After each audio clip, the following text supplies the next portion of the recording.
नमस्कार। एजेंडा में बड़ी खबर के साथ मैं हूं डॉक्टर प्रसून। अमेरिकी ट्रेड एडवाइजर के ब्राह्मण विरोधी बयान पर भारत में भूचाल आ गया है। रूस चीन से बढ़ती दोस्ती और भारत की बढ़ती साख से खुन्नस खाए अमेरिकी डिप्लोमेट अब ब्राह्मणों को भी निशाना बनाने से नहीं चूक रहे हैं। आपको बता दें कि व्हाइट हाउस में डोनाल्ड ट्रंप के कारोबारी सलाहकार पीटर नवारो ने यूक्रेन युद्ध को मोदी का युद्ध कहा था, लेकिन इससे ज्यादा खुश हासिल नहीं कर पाए नवारो ने अब कहा है कि रूसी तेल से भारत के ब्राह्मणों को फायदा हो रहा है। अमेरिकी राष्ट्रपति डोनाल्ड ट्रंप के शीर्ष व्यापार सलाहकार पीटर नवारो ने कहा कि रूसी तेल ब्राह्मणों को फायदा पहुंचा रहा है, वह भी भारतीय जनता की कीमत पर। ऐसे में सवाल है कि किसी भी आर्थिक आलोचना में भारत की जातियों का जिक्र क्यों किया जा रहा है। इसे साधारण बयान हरगिज नहीं समझा जा सकता और इसके पीछे गहरी राजनीतिक सोच छुपी है। आपको बता दें कि ट्रंप के अमेरिकी ट्रेड एडवाइजर पीटर नवारो की ऐसी भाषा सिर्फ भारत के रूसी तेल खरीदने के सवाल खड़ा करना ही नहीं, बल्कि भारतीय समाज के भीतर जाति विभाजन को भड़काना भी है। अमेरिकी थिंक टैंक CNAS के इंडो पैसिफिक एनालिस्ट डेरेक जे ग्रॉसमैन ने पीटर नवारो के इस बयान पर कहा कि भारत में जातिगत अशांति को बढ़ावा देना और कभी भी अमेरिकी विदेश नीति इस तरह की नहीं होनी चाहिए। इससे पहले डोनाल्ड ट्रंप ने आरोप लगाया था कि भारत कच्चा तेल खरीदकर रूस को यूक्रेन में जंग लड़ने के लिए फंड कर रहा है, जिसके बाद ट्रेड एडवाइजर नवारो ने जमकर भारत के खिलाफ बयानबाजी की। नवारो का दावा है कि फरवरी 2022 में रूस यूक्रेन युद्ध शुरू होने से पहले भारत की रूस से तेल खरीद बहुत ही कम थी। इसके बाद भारत ने युद्ध के दौरान आयात कई गुना बढ़ा दिया। नवारो ने आरोप लगाया कि भारत रूसी कच्चे तेल को खरीद कर रिफाइन करता है और फिर उसे अफ्रीका, यूरोप और एशिया के देशों को ऊंचे दामों पर बेचता है, जिससे सीधे तौर पर रूस की युद्ध मशीन को ताकत मिल रही है।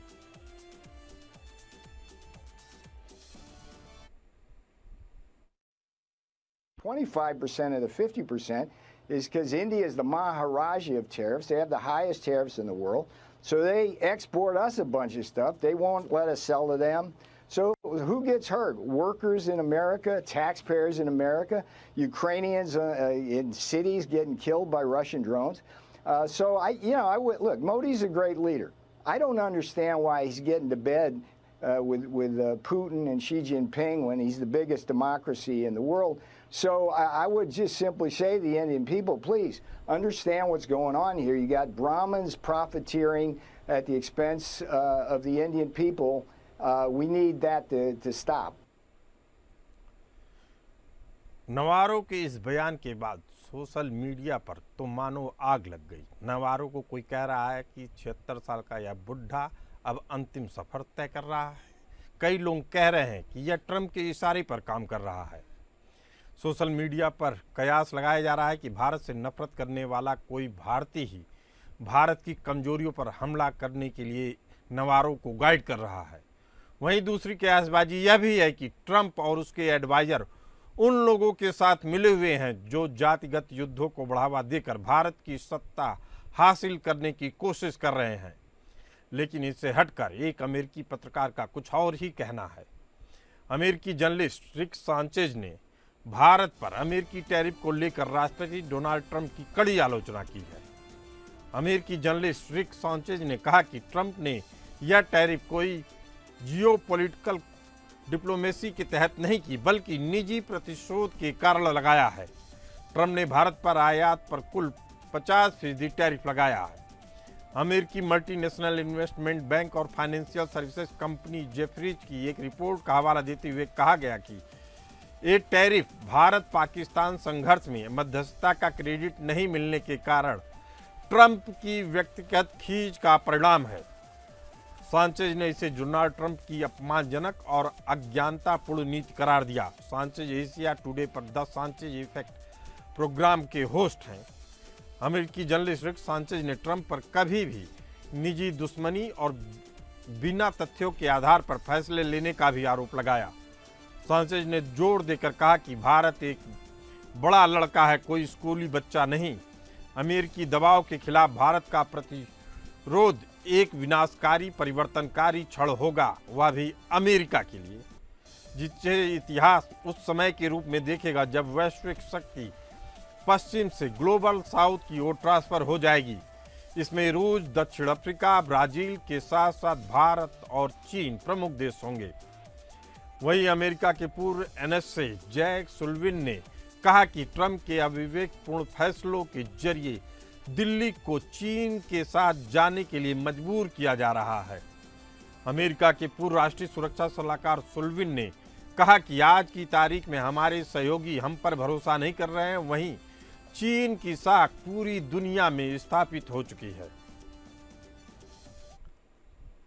अमेरिका के लिए देशों में दंगा भड़काकर, आतंक और अशांति फैलाकर, विपक्षी नेताओं को पैसे देकर, एनजीओ को फंड देकर दूसरे देशों को अस्थिर करने का लंबा इतिहास रहा है। हम आपको कुछ ऐसे देशों के नाम बता रहे हैं जहां अमेरिका कामयाबी के साथ तख्ता पलट करा चुका है। यह सिर्फ कुछ उदाहरण है, जिसकी लिस्ट लंबी है, जिसे एक खबर में भी समेटना मुश्किल है, लेकिन फिर भी वह लिस्ट आपके साथ हम शेयर करते हैं। ईरान की बात करें तो 1953 में ईरानी प्रधानमंत्री मोहम्मद मोसादेक को CIA ने देश में दंगा कराकर हटवा दिया। ग्वाटेमाला यानी 1954 में ग्वाटेमाला के लोकतांत्रिक राष्ट्रपति जैकोबो ऑर्बेंज को अशांति फैलाकर सत्ता से हटाया गया। 1961 में कांगो देश के प्रधानमंत्री पैट्रिस लुसुम्बा की हत्या और सत्ता परिवर्तन हुई, जिसका आरोप भी अमेरिका पर सीधे तौर पर लगा। 1964 में ब्राजील के राष्ट्रपति गोलार्ड के खिलाफ सैन्य तख्तापलट में भी अमेरिका का सीधा समर्थन हासिल था। 1973 में चिली के लोकतांत्रिक राष्ट्रपति सल्वाडोर एंदे को अमेरिका ने सत्ता से हटा दिया। 1967 में ग्रीस को अमेरिकी सेना की मदद ने देश की सरकार को गिराया और सैन्य शासन लगवा दिया।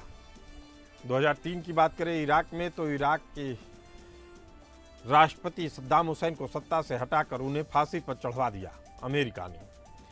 2011 में लीबिया की गद्दाफी सरकार का तख्तापलट कराया अमेरिका ने, बाद में भीड़ ने गद्दाफी की हत्या कर दी।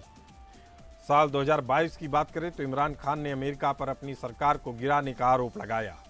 2024 में शेख हसीना की सरकार गिराने के पीछे भी अमेरिका का हाथ होने का आरोप लगा, और यह आरोप कोई और नहीं बल्कि शेख हसीना ने खुद लगाया था। इसी तरीके से 2025 में वेनेजुएला अब शिकार हो रहा अमेरिका का।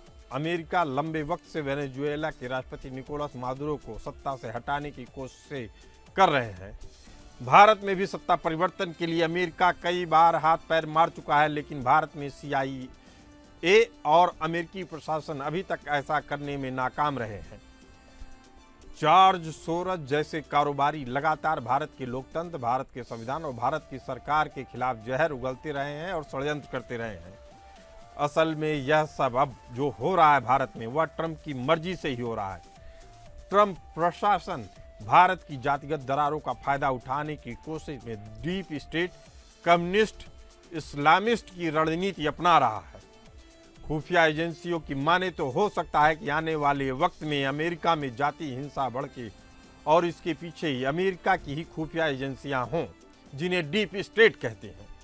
कयास लगाया जा रहा है कि अमेरिका अब भारत में भी बांग्लादेश और पाकिस्तान की तरह सत्ता परिवर्तन की कोशिशों में जुट जाएगा और इसके लिए वह जाति घृणा और हिंसा फैलाने की कोशिश करेगा। वहीं संघाई कोऑपरेशन ऑर्गेनाइजेशन की बैठक में रूस के राष्ट्रपति व्लादिमीर पुतिन ने कहा कि संघाई सहयोग संगठन स्थिरता और सुरक्षा का नया मॉडल बन गया है। उन्होंने बताया कि अब पुराने यूरोप केंद्रित और यूरो अटलांटिक मॉडल की जगह ले रहा है, यानी सत्ता का केंद्र बदल रहा है। इसी मुद्दे पर चर्चा करने के लिए हमारे साथ मौजूद हैं उमेश चतुर्वेदी जी, एडवाइजर प्रसार भारती, और PC थपलियाल जी, डिफेंस एक्सपर्ट। आप दोनों मेहमानों का बहुत बहुत स्वागत है। उमेश चतुर्वेदी जी, पहला सवाल आप ही से। नवारो ने ब्राह्मणों पर यह टिप्पणी क्यों की और क्या यह टिप्पणी भारत अमेरिका के संबंधों पर असर डालेगी? देखिए, इस टिप्पणी से पहले ही भारत अमेरिकी संबंधों पर असर पड़ चुका है। अमेरिका ने जिस तरह से एक तरफा कार्रवाई करते हुए मनमानी कार्रवाई कर सकते हैं डोनाल्ड ट्रंप की, जी अब भारतीय निर्यात पर जो 50% का टैरिफ ठोक दिया है, उसको ठोकना मैं कहता हूँ, थोपना ही नहीं है। तो उसी से लगता है कि भारत के साथ अमेरिका का संबंध कैसा है। अब रही बात उनके सलाहकार का यह कहना कि रूस का तेल बेच करके भारत के ब्राह्मणों का फायदा हो रहा है, तो मुझे ये मतलब कहने में दिक्कत नहीं हो रही है कि जिस तरह से भारत में खासतौर पर मोदी सरकार के बनने के बाद से, हालांकि पहले भी अमेरिकी खुफिया एजेंसी और अमेरिकी तत्व सक्रिय रहे हैं भारत की सत्ता को अस्थिर करने के लिए, भारत की नहीं बल्कि दुनिया की किसी भी सत्ता को अस्थिर करने के लिए वो हमेशा सक्रिय रहते हैं ताकि अमेरिकी साम्राज्य को कोई चुनौती न दे सके। तो ऐसे में एक सवाल ये जरूर बनता है कि ब्राह्मण का नाम क्यों लिया उन्होंने। मतलब ये तो एक तरह से साफ लगता है कि जिस तरह से एक नैरेटिव गढ़ दिया गया है और भारत में भी जो एक तबका स्वीकार कर चुका है कि हर समस्या की जड़ ब्राह्मण है, और चूंकि ये शब्दावली प्रचलित है, यहाँ ये शब्दावली एकदम से प्रचलित है, किसी को भी गाली देना है तो उसको ब्राह्मणवाद का समर्थक बता दीजिए, ब्राह्मण बता दीजिए या लेकिन मतलब उमेश जी, बड़ा सवाल यही है कि इस तेल के खेल में कोई भी ब्राह्मण नहीं शामिल है।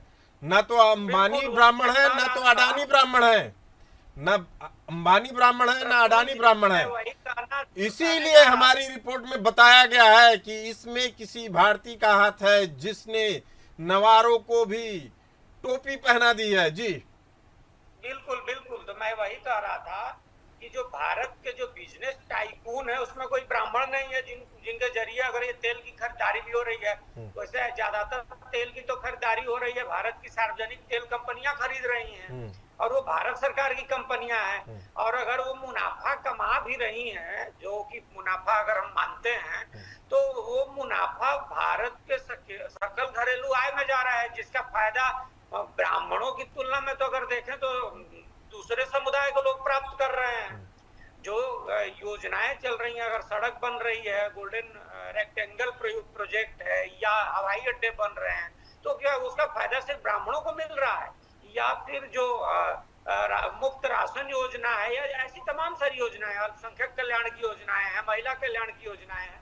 तो मुझे ऐसा लगता है कि जिस व्यक्ति ने उनकी स्क्रिप्ट लिखी है, अमेरिकी महोदय की, उस स्क्रिप्ट के राइटर, आप बिल्कुल सही है प्रसून जी, की किसी भारतीय ने या किसी भारतीय दिमाग ने लिखी है।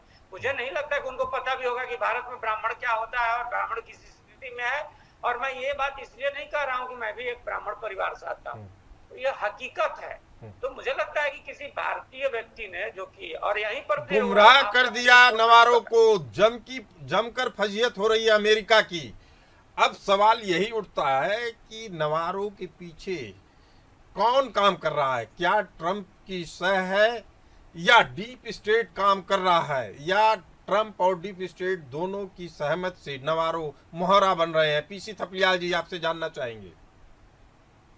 देखो, जो शब्द यहाँ पे यूज किए हैं, अगर उस पे बहुत ज्यादा न जाकर ये देखिए कि रूस से भारत जो तेल ले रहा है उसका फायदा किसको लिया जा रहा है। स्पष्ट रूप से अभी तक जो कुछ पूरे विश्व में जानकारी है विश्व को, कि इसका फायदा सीधा सीधा अंबानी को जा रहा है, क्योंकि अंबानी उस कच्चे तेल को रिफाइंड करके विश्व मार्केट में बेच रहा है, और जो भारत के लोग हैं उनको उस सस्ते तेल का फायदा नहीं मिल रहा है, वो उच्च दामों में तेल खरीदने के लिए मजबूर हैं।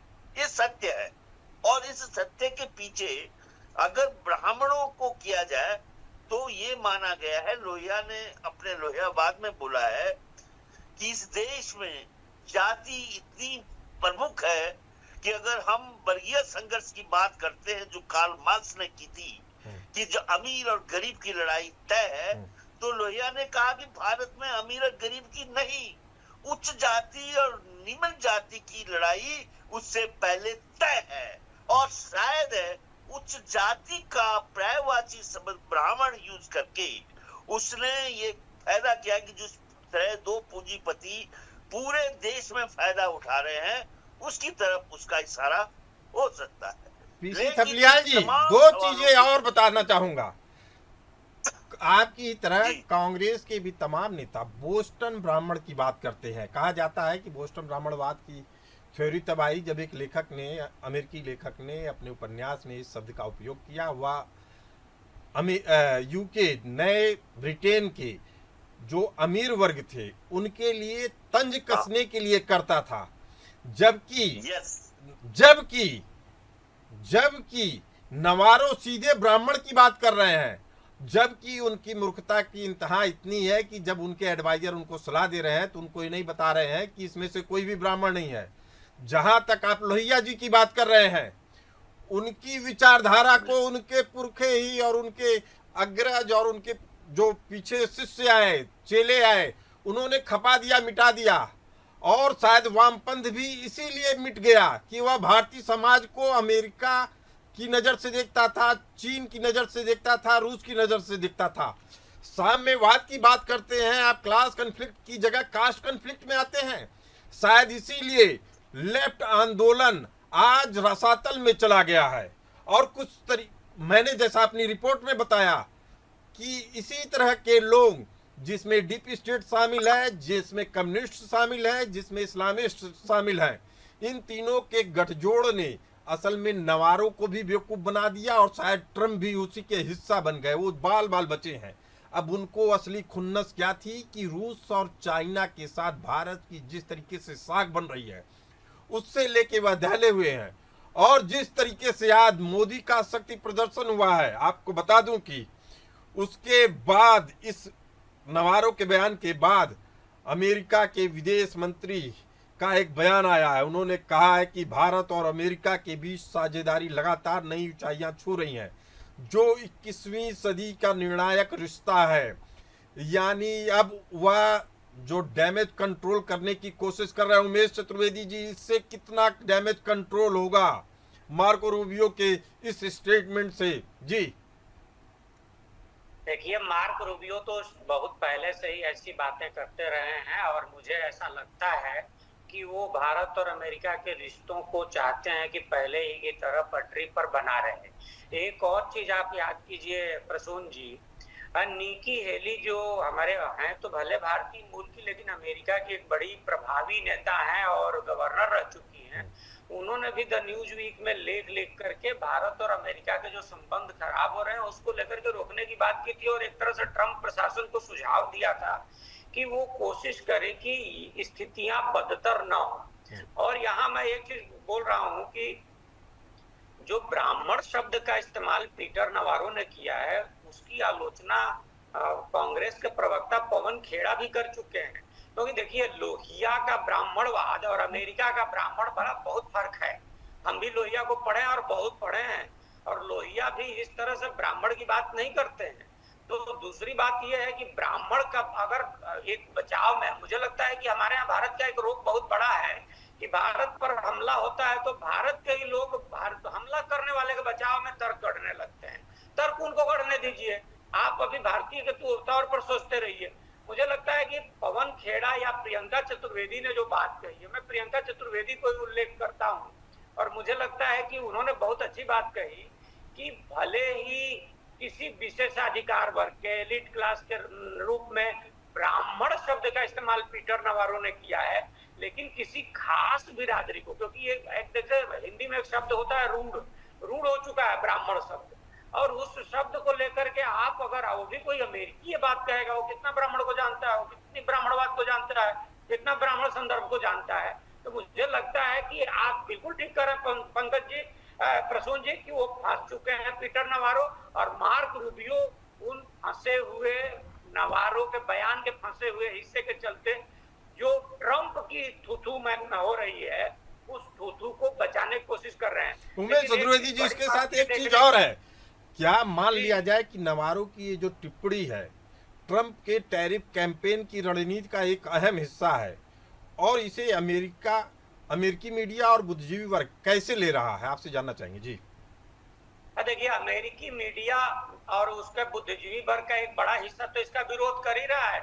ट्रंप की नीतियों का भी विरोध कर रहा है। मैं तो नाम लिया ही आपको कि निक्की हेली ने लिख करके कहा और वहां के प्रोमिनेंट अखबार में लिख करके कहा। असल बात यह है कि चीन, रूस और भारत ने मिल करके, और अगर ब्रिक्स देशों को भी जोड़ दीजिए, तो जो ग्लोबल साउथ का कंसेप्ट है उसको, और अभी तक जो पूरी दुनिया खासतौर पर देखेंगे 19वीं सदी से लेकर के और 20वीं लास्ट से लेकर के और 20वीं सदी पूरा और 21वीं सदी का भी तक, वो अमेरिका और यूरोप केंद्रित रही है। उस अमेरिका और यूरोप केंद्रित राजनीति को रूस, चीन और अभी भारत के मेल से, और अगर ब्रिक्स तक इसको बढ़ा दें तो एक तरह से ग्लोबल साउथ की ओर मोड़ दिया है, एशिया की ओर पुतिन मोड़ ने दिया भी, है। हमने अपनी रिपोर्ट में इशारा किया कि पुतिन ने साफ कर दिया है कि अब जो पावर सेंटर है उसका ट्रांसफॉर्मेशन शुरू हो गया है।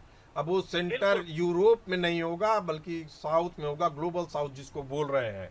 आपको बता दें कि वॉल स्ट्रीट जर्नल और फाइनेंशियल टाइम्स जैसे अखबारों ने भी कहा है कि अगर अमेरिका भारत को एक मजबूत रणनीतिक साझेदार समझता है तो उसके साथ उसी तरह का व्यवहार करना चाहिए। और नवारों की यह टिप्पणी उस विश्वास और भरोसे को कम कर रही है, उसको तहस नहस कर रही है। इसी तरीके से प्रतिष्ठित अर्थशास्त्री जेफरी सैक्स ने लिखा है कि अमेरिकी विदेश नीति में सबसे मूर्खतापूर्ण रणनीतिक कदम यही है और नवारो को अपने विभाग का सबसे निकृष्ट पीएचडी होल्डर मानना चाहिए।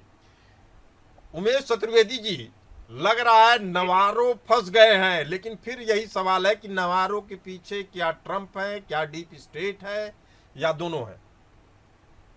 मुझे लगता है कि दोनों, क्योंकि अमेरिका का चाहे कोई भी नेता हो, एक तो चीज मैं मानता रहा हूं कि अमेरिका फर्स्ट की नीति उनके यहाँ रही है, तो वो अमेरिका का चाहे कोई भी नेता हो, चाहे भारत की ओर कितनी भी पींगे बढ़ा ले, और ये हमें नहीं भूलना चाहिए कि भारत की ओर अमेरिका की पींग या रास्ता जो राह है या जो हाथ है वो तब बढ़ना शुरू हुआ जब ग्लोबलाइजेशन के बाद भारत के विशाल मध्य वर्ग ने उपभोक्ता के रूप में एक बड़ा ट्रांसफॉर्मेशन किया, या भारत की बढ़ती आर्थिक स्थिति के चलते भारत में करीब 45 से 50 करोड़ उपभोक्ताओं का बहुत बड़ा बाजार बना।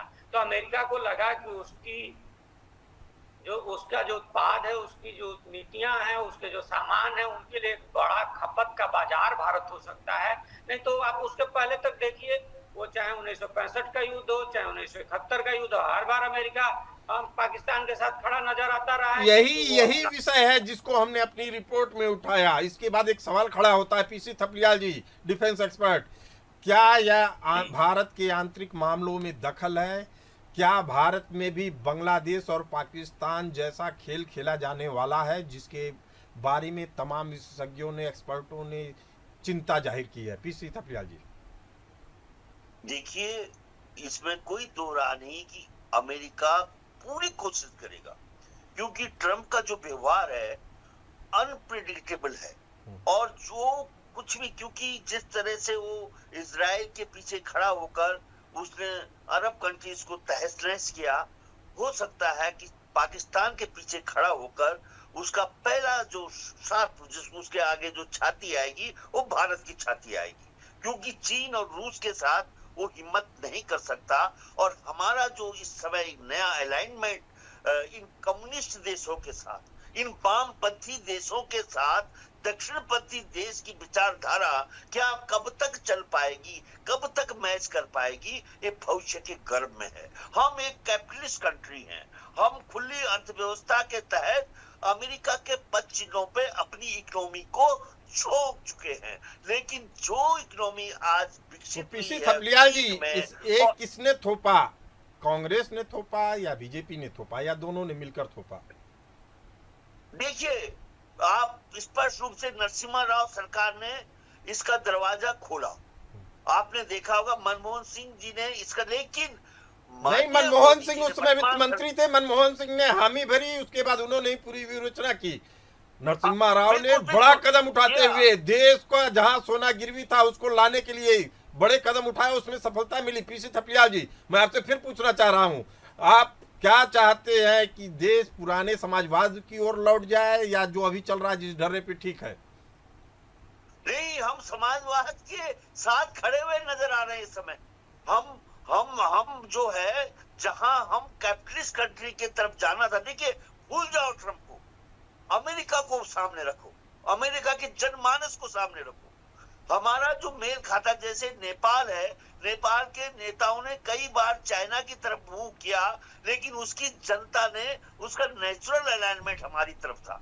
आज बहुत बड़ी संख्या में हिंदुस्तानी अमेरिका में काम कर रहे हैं। अमेरिका की पूरी देखिए, अगर अर्थव्यवस्था के हम लोग जिस दुनिया में जी रहे हैं पीछे थपलियाल जी, उसमें कोई अमूर्त में काम नहीं होता है, मतलब एब्स्ट्रैक्ट में कोई काम नहीं होता है। अगर अमेरिका की बात करें तो अमेरिका को आज चला रहा है ट्रंप, और वह 4 साल तक पूरी तरीके से भारत अमेरिका के रिश्तों को प्रभावित करेगा, जिसमें से अभी भी बहुत लंबा समय बाकी है। इसके अलावा अगर भारत की बात करें तो मोदी जैसा प्रधानमंत्री जो भारत की साख भी मजबूत कर रहा है, भारत को स्थिर भी बना रहा है और भारत को उस गरिमामय माहौल में ले जा रहा है जहां भारत जिसका हकदार था। अगर इस चीज को हम नहीं समझे तो उमेश चतुर्वेदी जी, क्या माना जा सकता है कि भारत के अंदर विरोध बाहर से नहीं अंदर से ही है और हम इसके लिए खामियाजा उठाने के लिए तैयार रहे? उमेश जी, देखिए, अंदर से भी विरोध तो है ही, लेकिन एक चीज बोलना चाहूंगा कि अब न तो जिस दौर में हमारा समाज चल रहा है, पूरी वैश्विक व्यवस्था चल रही है, उसमें समाजवाद की ओर हम एक संतुलित तरीके से बढ़ तो सकते हैं, लेकिन पूरी तरह से अपना नहीं सकते। आप जिन लोगों ने अपनाया वह देश तबाह हो गए, चाहे रसिया की बात की जाए, चाहे वियतनाम की बात की जाए। सवाल बस इतना है कि जिस तरीके का विरोध होना चाहिए था भारत में, उससे कहीं ज्यादा विरोध दिख रहा है नवारो की टिप्पणी पे। भारत की जनता इसे अपने देश में अमेरिका का गहरा दखल मान रही है, जिसके लिए अब अमेरिका पूरी तरीके से डैमेज कंट्रोल करने में लगा हुआ है। मार्को रूबियो जो अमेरिका के विदेश मंत्री है, उनका बयान सामने आ गया है। हो सकता है कुछ दिनों में ट्रंप का भी बयान आ जाए, लेकिन दोनों के, भारत और अमेरिका के रिश्तों में जिस तरीके से पलीता लगा है, ट्रंप क्या पूरा अमेरिका कई दशकों तक अपनी गलती का एहसास करता रहेगा। आप दोनों मेहमान इस खास चर्चा में, आप दोनों का बहुत बहुत धन्यवाद। फिलहाल इस चर्चा में इतना ही, हमें दीजिए इजाजत। चलते रहिए एपीएन न्यूज के साथ।